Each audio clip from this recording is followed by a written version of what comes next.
right, good morning, everyone. Thank y'all so much for being here today. We're very excited to have a full room for Ben's talk on AI. So AI is apparently intriguing, right? That's why we're here. We are excited. I'm going to do a couple introductions first to start us out today before I introduce Ben and hand it over to him. So myself, I am Kayla Fusilier-Kluwat. I am one of the co-chairs of the Small Business Network Committee here within the Ascension Chamber of Commerce. My business is Minutia, where I do professional organizing, productivity consulting, and event planning. So I guess my event side is why I get to be the person that stands up here and talks to you today. I'd like to introduce the rest of the Small Business Network Committee. I'm going to go down my list so I don't accidentally forget anybody. First, I have Bruce Wagasback. Where are you, Bruce? Thank you. Bruce is the owner of P-Rog Adventures and the owner of Simply Focus. Then I have Miss Lane Salvant, who is the owner, she's in the back of the room, the owner of the Bug Man. So if you need any help with pests, see Lane. Then we also have Miss Denise Crafasi, who is the membership person at the Ascension Chamber of Commerce. So if you are not yet a member, please speak to Denise and she can tell you what that looks like. What? What she said? What did you say? Okay, and Denise is also the owner of LMR Digital Billboards, which is a large digital billboard if you are interested in advertising space. We have two new committee members I'd like to introduce today. First up, I have Mr. Tom Savoy. He is the owner of Tommy Boy Snacks. So if you need any help with vending needs, he can help you with that. And we also have Miss Lara Kling, who is over here. She is the owner of Blessing Way Doula. So if you need any help with things like that, she is the person to talk to there. I'm not going to act like I know that much about that. And with our committee being introduced, Mr. Donnie Miller, our president and CEO of the Chamber, is also here. And I'd like to thank the sponsors of the Small Business Network. Our gold sponsor is Ascension Credit Union, who has a large representation today. So thank y'all very much for coming. Our silver sponsor is the Bug Man. Again, see them if you need any help with your pests. And myself, I am the bronze sponsor with Minutia. Next up, we're just gonna, and it is getting towards that we're in the last quarter of the year now. So we will be looking for new sponsors and additional sponsors, rather, if anybody is interested in that for the new year.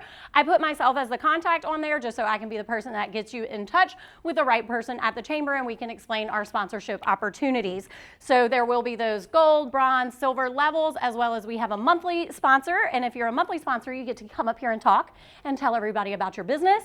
Same thing, we have a breakfast sponsor that is a monthly option. So like you're not committing to the whole year, sorry, just 1 month. If you're the breakfast sponsor, you just handle getting breakfast. And again, you get to come up here and tell everybody about your business. So if you're interested in that, you can just talk to me. It's totally fine. Or any of the committee members. Upcoming chamber events. Sorry if I'm talking fast. I just want to make sure we give Ben all of his time, and it's just kind of my natural thing. I talk fast. YAP is another committee within the Chamber. YAP stands for Young Ascension Professionals. But what YAP and small business like to say is we're not checking you at the door, okay? So while Young Ascension Professionals is geared towards that younger demographic, they don't care who comes. It doesn't actually matter what your age is. Same thing with small business. You don't technically have to be a small business owner to come. If the topic is of interest to you and you want to learn from it, please do come to any event that interests you in the Chamber. So yes, you can go to the events page on the website and be able to see these events, but just so you know what's coming up, the next luncheon, the guest speaker will be Senator John Kennedy. And the golf tournament, there's like 8 spots left for teams. So if you want to play golf at the golf tournament, register sooner than later. And there's like 1 sponsorship left, maybe. So take advantage of that sooner than later. And then I'm going to spend some time talking about our upcoming events here at Small Business Network. We are always the 3rd Thursday of the month, and we are always right here in this room. So next month, we're going to have 2 representatives from Guarantee Media, Chris Blaze and Brooklyn Lejeune, and they're going to be diving into SEO, why it matters, what you can do for yourself, as well as what a company can do for you. So if you're looking to understand that side of your business and marketing and advertising, great one to come to. And yes, please share this with anybody. You know somebody who needs help with these things in their business, please feel free to share. Okay, I saw somebody taking a picture, that's why I waited. In November, we are gonna have Miss Amy Kluwat Johnson. Amy works for Blue Cross Blue Shield. She's worked for the parish in the past with Homeland Security, whatever that department is called. I feel like I always mess it up. Sorry, guys. Not Homeland Security, right? That's like the federal level, right? She works in emergency preparedness. That's what Amy does. So she's done it from a government level to now on the corporate side. Amy likes to say, emergencies are not just what we like to think. What are we thinking of right now, everybody?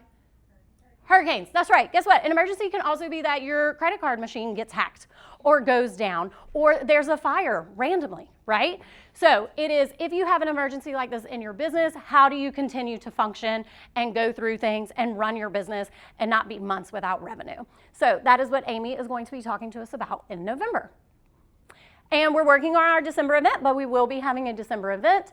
And if everybody wants to be super amazing, especially you regular people, and scan this QR code, as we are starting to plan our 2026 events, we would love your feedback, right? Small Business Committee exists to provide education and networking to the small business owner and manager. That is our niche. That is who we want to provide for. In order to make sure we are providing the right programming, we need feedback. Okay, so obviously we know everybody wants to talk about AI. Look at how many of you are here today. But maybe there are some other things that you would like to hear about, dive deeper into. It can be something we've already talked about. So we would just appreciate any feedback that you can provide. It is a quick survey. It looks long, but I promise it's actually very quick, just clicky buttons. Okay, so thank you for doing that. And with that being said, we're going to move on to Ben. Let me change my paper to do some intros here. Okay. Ben has given me a wonderful intro. I'm very excited about it. So are y'all ready? Are you ready for this? All right. So again, good morning. It is my pleasure to introduce our presenter today, the wonderful Mr. Ben Marcel, a lifelong entrepreneur, technologist, and community leader. Ben launched his first business at just 13 years old, teaching teachers and local business owners how to use the internet. What? Since then, he's built a career around making technology practical and accessible, working with organizations of all sizes and regularly speaking on topics like artificial intelligence, digital marketing, and business strategy. He has a gift for taking complex ideas and translating them into clear, actionable steps that business owners can use right away. Ben's leadership and impact have been widely recognized. He was honored as a 2020 40 Under 40 by the Baton Rouge Business Report. What? He completed the Goldman Sachs 10,000 Small Business Program, and his company, Tourpath Technologies, has been named among the top technology firms in Baton Rouge. Beyond business, Ben is passionate about giving back. He serves as president of the Board of Trustees for the LSMSA Foundation, raising vital support for students and faculty at the Louisiana School for Math, Science, and the Arts.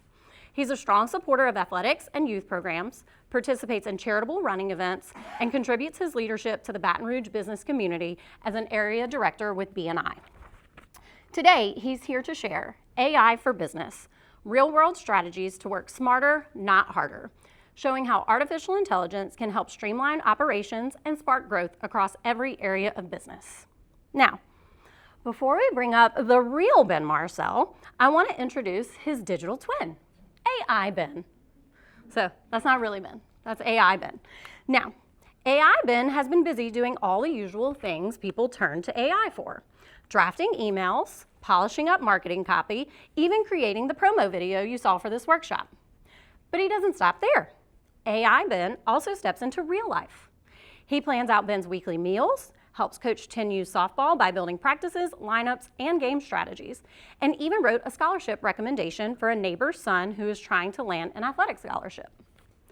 And of course, AI Ben has a sense of humor. When Ben asked him to do a roast me, AI Ben went all in, proving that robots do understand sarcasm. So while the real Ben is out running, leading businesses, or volunteering in the community, AI Ben is behind the scenes making sure all the details are covered. But don't worry, today's workshop isn't being led by AI Ben. At least, not entirely. Please help me welcome the real Ben Marcel. Thank you, Ben. Oh, yeah. Good catch. All right. Thank you. Thank you. All right, good morning, everybody. So, spoiler alert, when I presented in March on digital marketing strategies, and I ended off with this slide as a little bit of a teaser on, hey, if you want me to come back and talk about AI, don't let it scare you. There's nothing to worry about. let's talk with Kayla and see if we can have me back. So I was very excited when she told me that I would come and talk with you about AI. But the spoiler alert is everything from that moment till today was created with AI, including the introductions, the presentation mostly. A lot of the content that I'm going to deliver today was all created in AI. So AI is pretty powerful. How many of you are using it currently? Okay, we have some people that haven't. How many of you feel like you're pretty strong at AI? A few. Okay, cool. So I've been diving deep into AI for many years now. I was thinking back on this. It was about 3 Mardi Gras ago. I was sitting in Davenport Lounge, ready to ride in Bacchus in a few days. And I was actually talking to this guy sitting right here, Andy. He's an attorney. Don't hold that against him. And I just downloaded ChatGPT. And I heard, I was like, okay, ChatGPT, what is this? And I asked Andy, I said, what instructions would you give a paralegal for some kind of maybe case or something that you're working on? And I was like, you need to elaborate, like tell me like the details. And he gave me this paragraph of a legal pleading that he would give to a paralegal secretary to write. And I hit enter, and in 15 seconds, it drafted the 3-page legal pleading. And then I told him, well, first of all, he was like, wow, that would have taken a paralegal secretary 3 hours to put together. And then I said, you can't just use that though. So if I copy and paste it and send it to you, you can't use that. There's some verification that you need to do with the output that AI generates. But that was kind of the turning point for me 3 Mardi Gras ago on how is this really going to impact our lives? And even since March, since I came and did the digital marketing presentation, there's been so much that has changed in the AI world. It's really hard to keep up. Traditionally, Moore's Law talks about computing power and how computing power over time has doubled every 18 months. So if you think about that, like the computers that you use day to day and the processing speeds and how that computing power needs to keep up with the software needs, right? Every 18 months, computing power doubles. Moore's Law for AI is that AI models are doubling every 6 months. That is very, very rapid. Like that is pretty scary in the grand scheme of things. But if that doesn't show you how much of a tremendous effect this is going to have on society as a whole, I don't know what else to tell you. I'm going to start off with a case study. And I saw this on Instagram. I find all my best stuff on Instagram. I'm not going to lie. And this was a case study about JP Morgan, pretty large financial institution. So I'm going to go through this case study to show you what JP Morgan has done with AI and the positive impact that it has created. So they gave 200,000 plus employees access to AI tools and then created basically the world's largest experiment in history. What was the result? 15 plus million hours saved annually. And you can put a dollar amount to that, right? $2 billion plus in productivity gains. But what they found hiding in the data of this experiment was pretty amazing. And that's what really changed everything for them. So their CEO revealed their AI strategy at a recent data and AI summit. And he talked about while a lot of companies are still just planning, how do we use AI? JP Morgan has already deployed AI at a global scale. They invest $2 billion a year into AI alone out of an $18 billion just tech budget. I wish I had that kind of tech budget. There would be signs.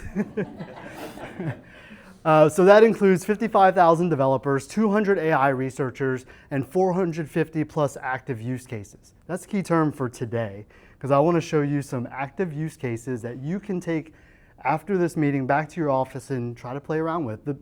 The challenge I had early on with AI is I was getting stuck. I'd go to all these conferences and they were talking about what's the impact of AI and they were giving all these presentations, but then I'd go try some of the things that they did and I would get stuck. It wasn't until I actually attended some sessions where they dove into AI and showed you in real time how it works, how it outputs, the challenges that you're going to face, that's where I really started to embrace it even more. So I'm going to show you some cool active use cases. But they've quietly built the most advanced AI system in banking. Who was the master architect? This person, former head of, that still be the CEO, Dr. Manuela Veloso. That's why I didn't want to say it, because I didn't know how to pronounce it. But most importantly, the former head of machine learning at Carnegie Mellon. She joined JP Morgan in 2018 to build their AI research division from scratch, and now powers all those use cases across the firm. And this isn't just ChatGPT for emails, this is high stakes AI. Check this out on how they're leveraging AI. Hedging equity books in real time, 6,000 money movements per second, $10 trillion moved daily, and $3 trillion in securities traded via AI. How many of you would trust AI to manage your money at the moment? Yeah, I wouldn't either. So it's not only that this is happening, but what's the level of trust that's been built with AI in order to feel comfortable for that to happen? So they also found that AI also protects the bottom line. Fraud detection, that prevents $1.5 billion in losses annually. There's 98% accuracy using real-time anomaly detection. This isn't future AI, this is happening now. Then the CEO made a bold move. AI was pulled out of the tech department, and now they report directly to him and the president. So if you think from a structural standpoint, that's pretty meaningful. So this made that one thing clear: AI is core to JP Morgan's business, not just support. So let's talk about some of the other impact. Productivity exploded across divisions. Investment bankers automated 40% of their research. Asset management saw 20% sales growth. Development efficiency up 10 to 20%. And Coach AI helps advisors retrieve info 95% faster. Y'all remember when the internet came out? What they call it, the information age or something? Like, oh, I can dial up and hear this noise on my landline phone, and all of a sudden I have all this access. So imagine the difference between imagine reading this then, and that's now. That's the reality now. So what's their secret weapon? Internal data. 200,000 employees feeding proprietary customer and financial insights into their platform. Most AI runs on public data. Theirs runs on JP Morgan's data, and it's a huge edge. So while other competitors race to catch up, their early start gives them a data flywheel advantage. Same AI tools, better data, compounding gains. And that creates a lasting separation in finance. But here's the real breakthrough. They didn't just add AI, they added that governance component. They validated the models, they had real-time monitoring, and they had a compliance-first architecture. As I mentioned, with $10 trillion flowing daily, trust wasn't optional. So the winners of the AI era won't just have the flashiest tools, they'll have the most trustworthy systems. And JP Morgan showed the world how that's done. Build fast, govern faster, and that's the new enterprise edge. It's pretty impressive, huh? Just one financial institution and the magnitude of that positive impact on leveraging AI. There are AI concerns, and I never want to not mention this. A few of them. There's so many options out there, varying models. ChatGPT, Meta has Llama, there's Claude, Google Gemini, Microsoft Copilot, plus many others, as well as thousands of integrations. It can be a little overwhelming. You also have your data privacy and security concerns. We'll talk a little bit about that. And then my favorite AI term, AI hallucinations. So that's when you can get inaccurate outputs. I'll give you a quick example. Maddie over here wrote up a PIP, performance improvement plan for an employee that's no longer with us. That employee's not here, so I can talk about it. But Maddie was tasked to write up a PIP. So I get an email saying, hey, can you review this? And I review it pretty in depth. It was like 5 or 6 pages.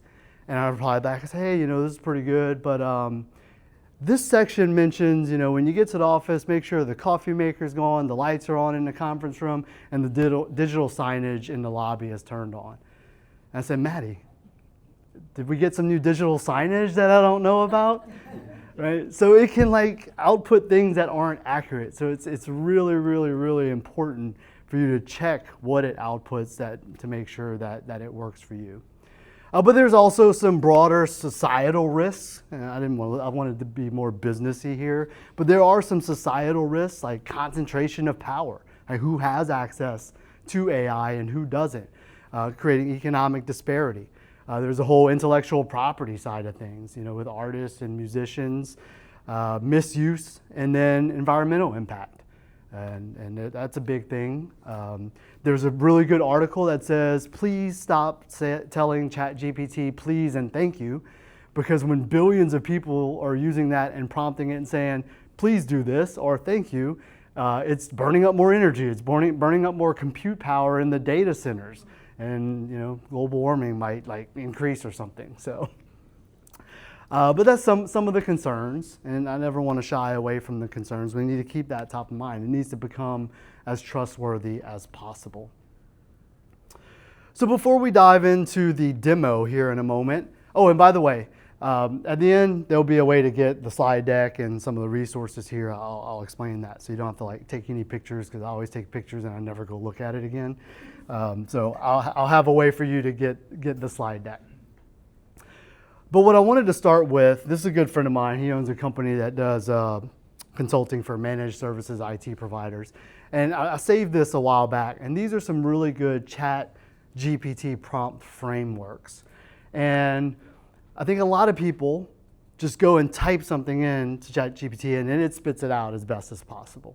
So prompt frameworks can help you optimize what the output is. One person took a picture, that's cool. For example, this prompt example, the RTF is role task format. Act as a role, create a task, show as a format. Or tag, task, action, goal. Define the task, state the action, clarify the goal. So you use these for different things based on what you're trying to get out of what you want to prompt the AI. So those are 5 prompt frameworks, and there are some examples. And then the demo, I'll kind of let you know which ones we're using as well. So, y'all want to dive in? Is this exciting stuff? All right.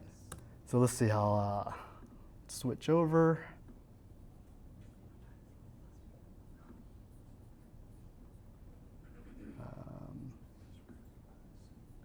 Okay. I love presenting on this huge this huge monitor. It's pretty cool. All right, so I'm gonna try to get this to where do a few things. Looks like y'all can see that pretty good. And then this, and then this. So I'll try to have it all to where you can see it. So I've created this workshop demo guide, and that'll be one of the resources that you can get. Let me hide this this doc. Give it a little more space.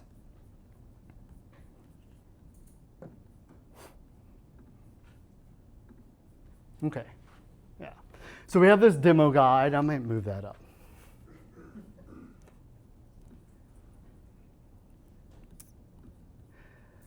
The demo guide has some sample ideas that we're going to go through. I'm going to focus on the 7 general business functions of a business. So we have general administration, sales, marketing, operations or service delivery, finance, HR, and legal. So I wanted to break it down into the different functions of the business and how you might want to use AI in those functions. Creating that focus will help you, tackle AI better. So I've got the demo guide. I've got some attachments. So we're going to use attachments for some of the prompts as well. And ChatGPT created these attachments last night. I didn't even look at them. So we're going to do this in real time in the raw, and I'm going to show you sometimes how probably you can get stuck with things. All right, so then I have my ChatGPT window. So yes, I do sometimes use it for fantasy football. I had a conversation with somebody about that before we started. A couple of things to note. I do subscribe to the Plus version. That does, from what I hear, increase the privacy part of things. But I'm sure a lot of you use the free version. There's some benefits to subscribing to Plus. It's $20 a month. Some of the features here that I'm going to show you or that I may talk about may only be available on the paid version.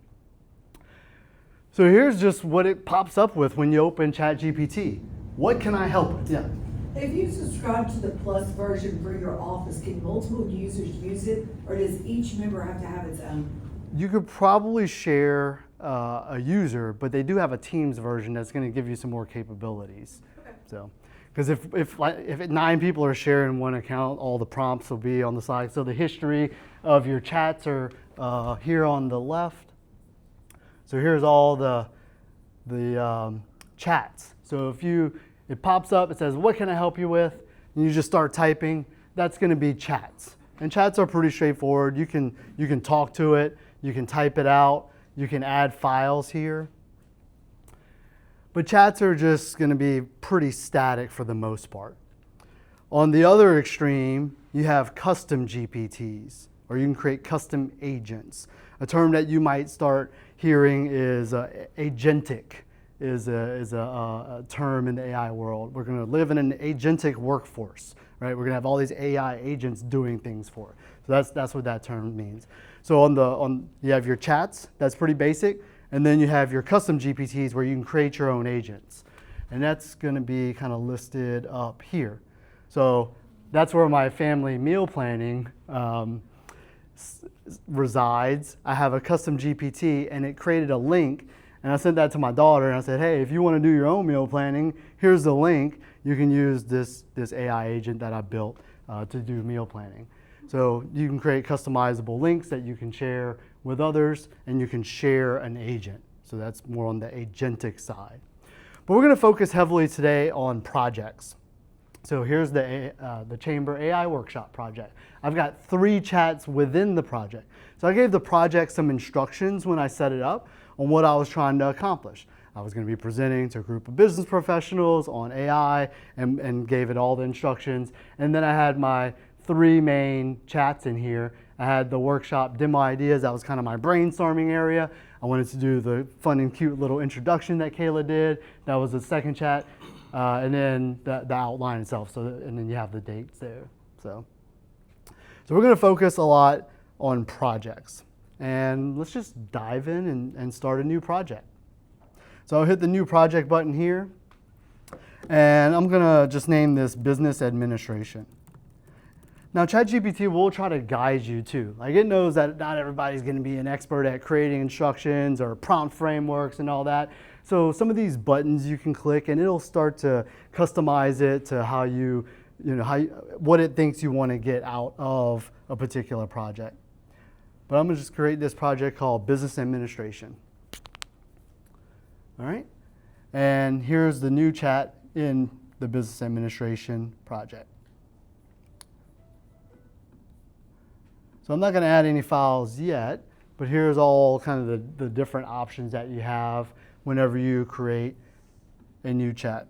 So I'm just going to use the first one. This one's going to be creating some content. So I know a lot of people create content using ChatGPT. I didn't want to be too heavily focused on it. So each of these sections is going to have like some separate ones. One's content, and for this one, general administration, one's analysis, and one's workflow. And it uses 3 different prompts. Right here, sorry. So I'm just gonna copy and paste this prompt in, act as an office manager, write a professional but empathetic email reply to this client complaint. I've been waiting for 2 weeks for a response about my invoice and I'm very frustrated. Show it as a polished email draft. So that uses the role task format framework.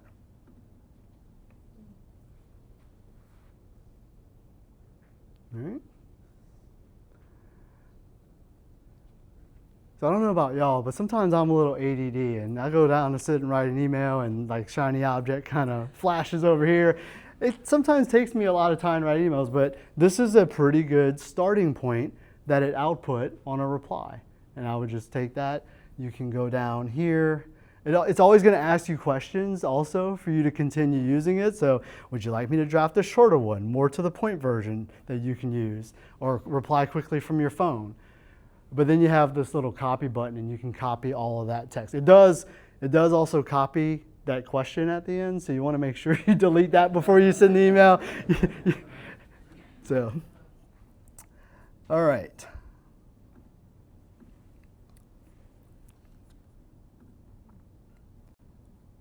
So the next thing I wanted to show you is some analysis. So next one is summarize meeting outcomes. I actually did this recently. So we do Zoom AI transcription, and I went on vacation and fully disconnected for a week. And I got back and I said, you know what, I'm going to take all our Zoom AI transcriptions, and I actually have a project here called Owner's Pulse, and I loaded it in. I had some instructions like, give me an idea of what happened when as I was gone over the past 7 days. And it did a really good job summarizing the key points from it. So this one we are going to use a transcript that it gave me. And this one says, summarize meeting outcomes. That's the task.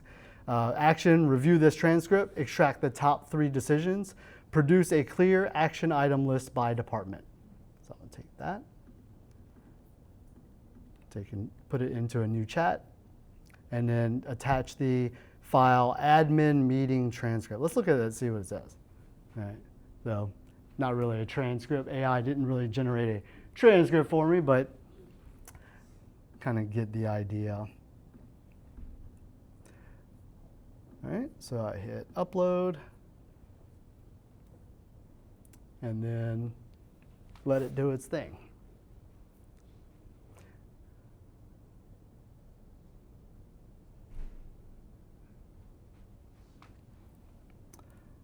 So yes, I'll have it make a 1-page meeting recap template. I didn't put please.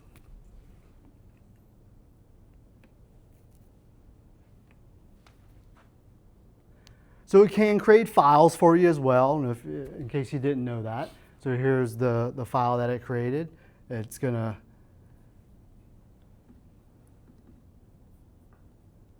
download. Well, that's not it. Yep, that's it. And then I can create a PDF version. It can create PowerPoints. It does not do a great job with formatting at the moment. So if you're looking to like put your brand guidelines from your business, from marketing into it and say, create me a PowerPoint with these brand guidelines, it's not going to come out how you like. All right, so let's look at the next one, a workflow. This one's going to use the framework role, input, steps, expectation. And our prompt is an operations coordinator. The input, preparing Monday staff meetings. Steps, create a recurring weekly checklist with assigned owners. The expectation, an easy to follow template for repeat use.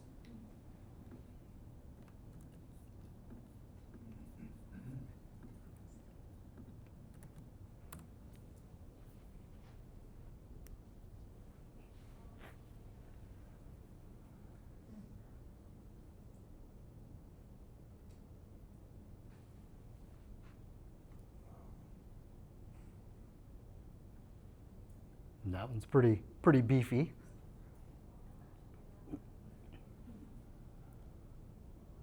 So pretty cool things that it can help with. That's just from our general business administration side of things. How many of you are in sales? Most of us are in sales in some capacity. So I'm going to create a sales project.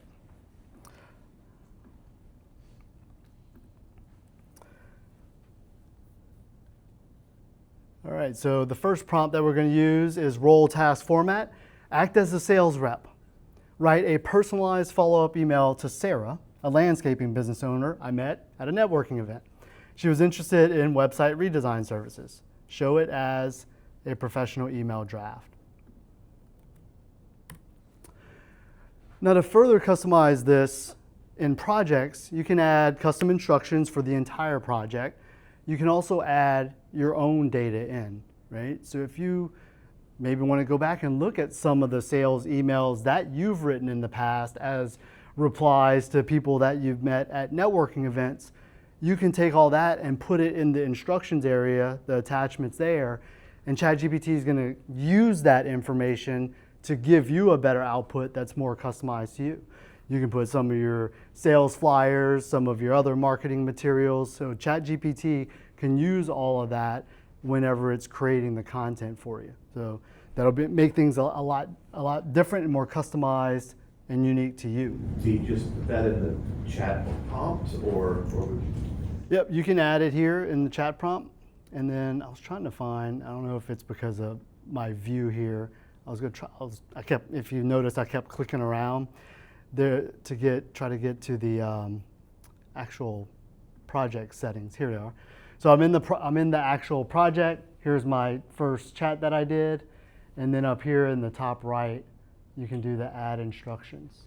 So here, you can add the instructions. So for my meal planning custom GPT that I created, I just went online and found somebody that had good results with using ChatGPT for meal planning, and they gave what they used for their instructions for their custom GPT or their project. I just copied and pasted that in there, and I was like, let's see what happens. So, but yes, if you want files to be read for an entire project, so here's the instructions up here, and then you have the add files here next to the project name. These are the project files. So that's where you can upload files that every single chat that you do inside of that project, it'll utilize those files and those instructions. But it won't utilize them outside of that project. Correct. That's right. All right, let's do another chat in sales leads. So our prompt, we're going to use context, action, result, example. We have this sales leads spreadsheet that ChatGPT generated.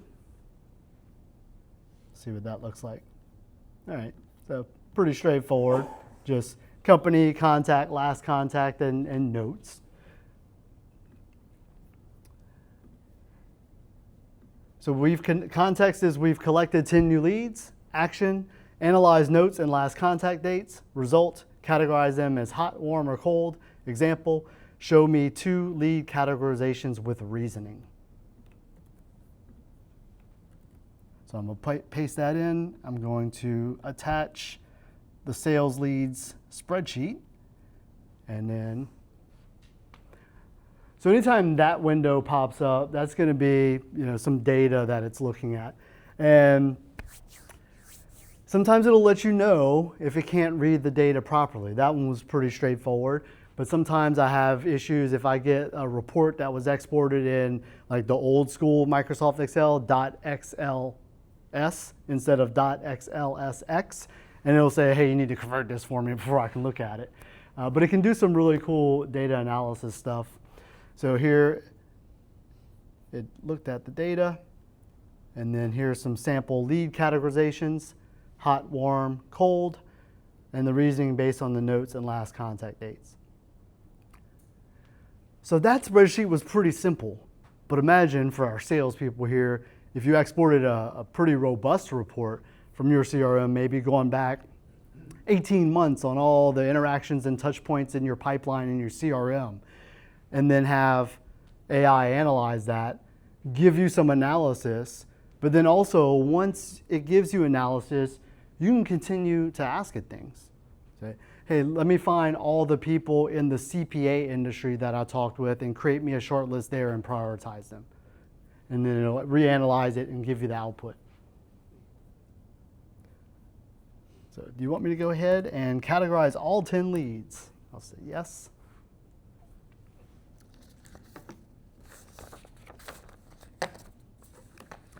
So Kayla, I know you said 8:40 is like, and then you go into Q&A usually. I don't mind doing Q&A. We can keep running through these. I'm good with whatever y'all want to do. I've got some pretty cool examples, use cases that I think are pretty cool. But y'all ask any questions if you have any as well. Are there any file formats that are not friendly for ChatGPT? It will let you know if it can't read something. The old school Excel file format was the only one that came off the top of my head. PDFs are good. It's pretty advanced. I even took a picture of a document and just uploaded the picture, and I had it read the text. So I mean, it can get pretty advanced with a lot of different types of files. Different models have you tested, and what is your response to each? I see you using ChatGPT. Yeah, but yeah. How many of the other ones have you tried? Because we're experimenting with all of them. Okay. And so I'm just kind of wanting to know your knowledge and feedback on the ones you've tried. Sure. And are some specialized more than others? Like some do video and pictures better versus some scour the internet better and better models? Sure. Yep. So I've been mostly in ChatGPT. I have played around with Microsoft Copilot a little bit, and the Copilot paid license, I think you get a lot more features, and the big reason why I'm probably going to jump to that one next is the tightened privacy. There are a lot of security concerns too. I thought of an example that I want to share with y'all. There was a zero-click cyber attack using AI and Microsoft Copilot, where a user with Copilot got an email. Copilot was reading through its emails. There was some AI prompt embedded in the email. It then triggered the AI to steal data and then destroy itself to where it couldn't be detected. So those are some of the weird, scary things that happen. But I think from a privacy perspective versus like Meta or Google Gemini, who typically have more privacy concerns from the end user perspective, I lean more toward like probably Claude, ChatGPT, Copilot, especially like some of the paid versions. And then you were talking about use cases as far as maybe media or those sort of things, and that goes back to a lot of integrations. So if you ever use Canva for graphic design, great tools, basically made Photoshop a thing of the past. There are so many apps on Canva that have AI integrated, and it's basically using all these models on the back end. But they've created the integration to where the output is for a specific use case, like creating imagery or taking pictures and creating AI professional photo headshots, those sort of things. So I think it's really going to be interesting how the integrators take the models and create these platforms that allow us to do various things. And then we have to go and evaluate, does that match what our use case needs are? So okay. That's okay. I did. So can you brought up the example of the digital calendar or whatever, and you said, do we have one of these? Can you ask the model itself to check its output and create a model to say, okay, can you check your output for discrepancies that may or may not exist, and have the AI model check itself before you do the final review? You can. So I always say you can do the manual checks and balances. I'm trying to think of a recent example. I'll use more of a personal one. I did my 10U daughter's softball team's baseball lineup and fielding positions, and I told it, hey, I want to make sure we rotate people in and out and all that. And then they had one where one player was playing right field and second base at the same time in the same inning, right? So I had to catch that, and thankfully that was easy. But if you start going into these big, large, complex tasks, there's going to be, it might become impossible to do those manual checks. So that's where they have like these AI data engineers. I think those are the people that are going to create the prompts to do that cross verification and build that trust. So that's what those developers are really designed for. So it's really kind of, I guess, from a let's say in your case, from a government organizational perspective, having a team and a team lead that takes ownership over, hey, we need to make sure that AI is doing what we need to do. It's the validation part. So let's say you have a massive amount of information. You ask it to do a task, then you ask it to cross-check itself and validate its own data and show how it came up with those solutions. Yeah. Or came up with those data points. Yep. To ensure that you understand how it thought to create this, in order to check it. Yep. And sometimes it thinks it's checked itself. I had a math problem that I took a picture of it, and it was pretty complex, like advanced math, and it wasn't providing the right answer. And I kept telling it, that's not right, and it went, and I wonder if I still have it. It eventually kind of gave up on me, and I was like, what are you doing here? I'm paying you $20 a month, and you're giving up on me. Yeah. So, You talk about like the data privacy piece, and I know one thing that at least the company has concern with is either putting our proprietary data into one of the large language models, or even, I guess, other side is exposing ourselves to some kind of liability by putting customer data, like their data into that model. Like, is there, like, what should we look for, I guess, as protection to kind of be able to tell people that, like, yeah, it's protected because of X? Sure. Yeah, so I think similar to the IT cybersecurity world, there's going to be a lot of compliance and regulation coming, hopefully sooner than later, that's going to make people and businesses put those things into place, like compliance officers that will have those experts and the processes to make sure privacy is met. Look, we all need to be very mindful of the privacy side. I'll give you a good example. So Kayla mentioned I'm president of the Louisiana School for Math, Science, and the Arts Foundation. We're about to launch a $10 million capital campaign in March that we've been working on since I came on the board in 2019. In 2019 or 2020, we did a feasibility study and a wealth screening study on our alumni base. And then last year, we did a general alumni attitude study with all of our alumni. So I had the bright idea, I was gonna throw the original wealth screening study and our alumni attitude study into ChatGPT and say, give me some cross-analysis between the two. Where do these two intersect and what could we be thinking about from a development standpoint for fundraising? And then right before I attached it, I said, what would my legal committee think of me doing this? Heath Dejon, my legal committee chair. And I was like, let me call Heath. And I was like, no, I'm not even gonna call him because I know what he would say. He would say, don't do it, right? So I pumped the brakes there, and thankfully I had the wherewithal and the mindset to do it because it felt like a great idea at the time that I could leverage this to do some analysis for me, but it could have been disastrous from a privacy perspective. So, hello, got it. Yep. Did you say that ChatGPT does not work well with Excel files? The old Excel, like Excel 97, those file extensions are .xls, and then the new version's .xlsx. So just be careful if you get a report that's exported, and it's because some systems still export those reports in the old school format. The issue I have right now with my vending machine business is the company that handles all the data, the sales and car reader and all that. When I run a report out of that, it comes out in Excel, and it takes me at least 45 minutes to sort it for the information, like what's the best what product is selling the best or most. So would I be able, if I have the right version of the Excel file, put that into there and have it tell me what? Yeah. So you'll have to prompt it, right? So you'll put it in. It does a pretty good job reading the headers and the fields, and starts to try to get an understanding of, hey, what is this data about? And then you could ask it questions. And sometimes I'll help it understand my data even more, right? So you may point out a key column that you're interested in, or a certain, some kind of data point that you want it to maybe emphasize in its analysis. Good question, yep.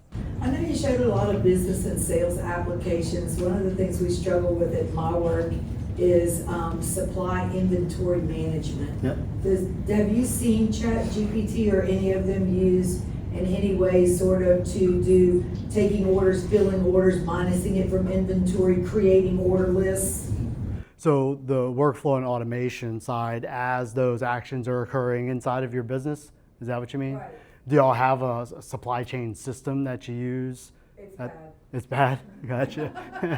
It fails Yeah, every day. yeah. So and that's the problem with like all these systems out there in the world is we can't take a bad system and try to integrate AI into an already bad system.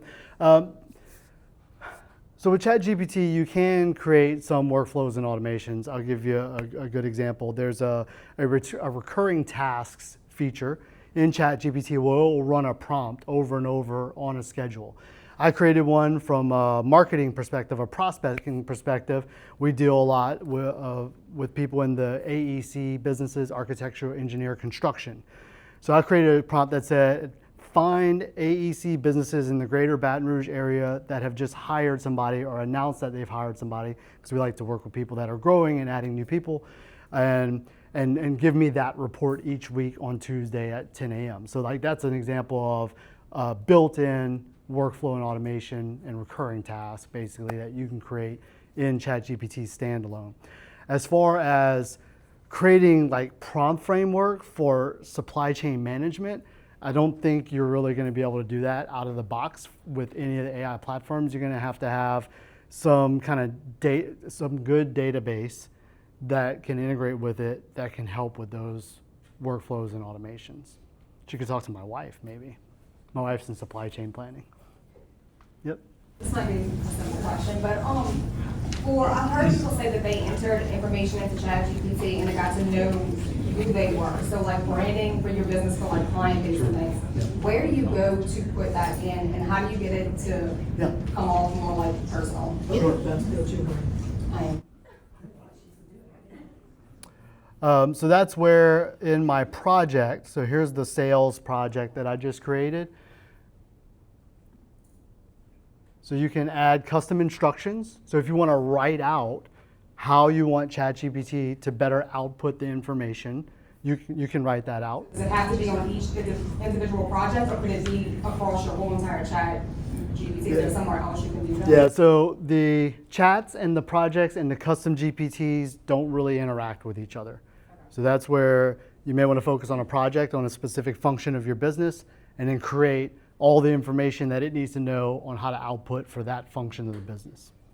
And then if you hit the add files button to the right of that project name, that's where you can add the files to even provide better, support for its output. Yep. Ben, I've heard people are not maybe searching on Google and websites like that anymore, and they're using AI to search. Yep. As small business owners, how do we make sure that we're showing up in AI's search results on a thing like that? That is a really good question.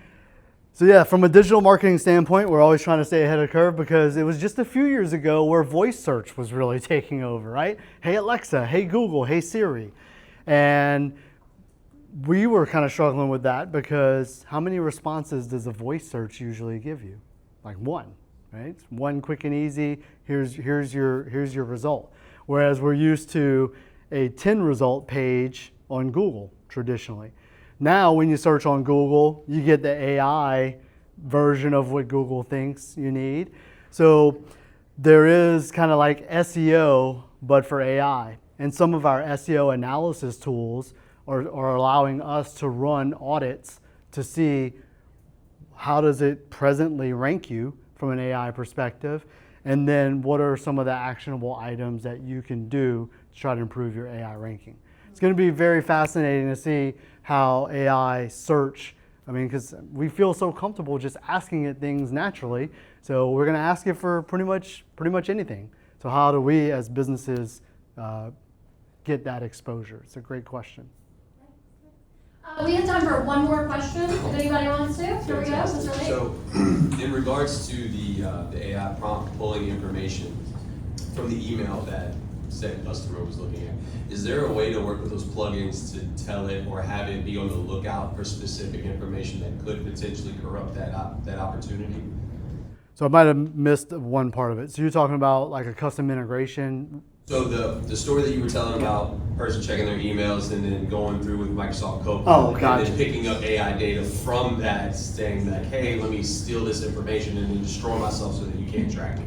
Is there a way for it to almost put on like a watchdog status to where when you're utilizing that plugin or that AI component, that it looks specifically for things like that while it's also looking at the other data to take whatever it needs out, but also make sure it stays protected? So what's legit and what's malicious, basically. And that's where I think on the managed IT security side of things, we're going to see a lot of advances in AI. You just basically explained antivirus 20 years ago, right? So we have to do the same thing for AI and figure out how do we, but then it's even more advanced now because AI can make itself change but remain malicious. So what we're starting to see in the managed IT world is instead of like, let's say traditional antivirus is what behavior is happening from an IT perspective inside of an environment, and then should that be happening? And then is it malicious or not? So those are kind of the levels. And there are vendors that specialize in those types of analysis, threat analysis. You should see that coming in the future, or is that something? It's kind of here now. You should check out SentinelOne is our endpoint detection and response platform that we use. and it's pretty advanced on like malicious behavior and file intent. So, all right, I just have a couple of things, and I'll wrap up if that's okay, Kayla. So, any of you feel like this at the moment, right? I mean, I feel like this kind of presenting it to you.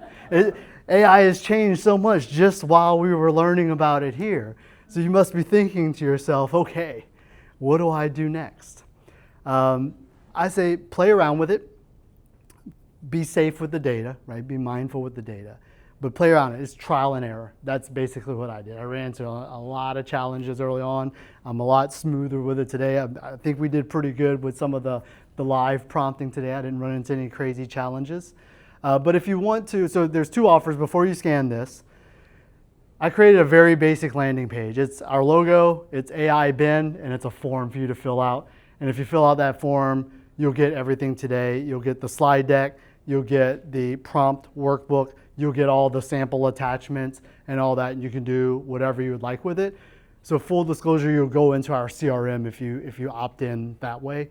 There's no like crazy things that'll happen beyond that, except you'll enter our CRM system. And then Brooke over here, or Maddie or Michaela might reach out to you. So that's option 1. The other option is, I have on my next slide, if you want to just email Brooke for the slide deck, the old school way of following up on presentations, I have that as well. But I wanted to have both options. I also want to do the full disclosure on anytime somebody opts into our systems. So, to give you a second, yeah. Did you make the landing page or AI? I did.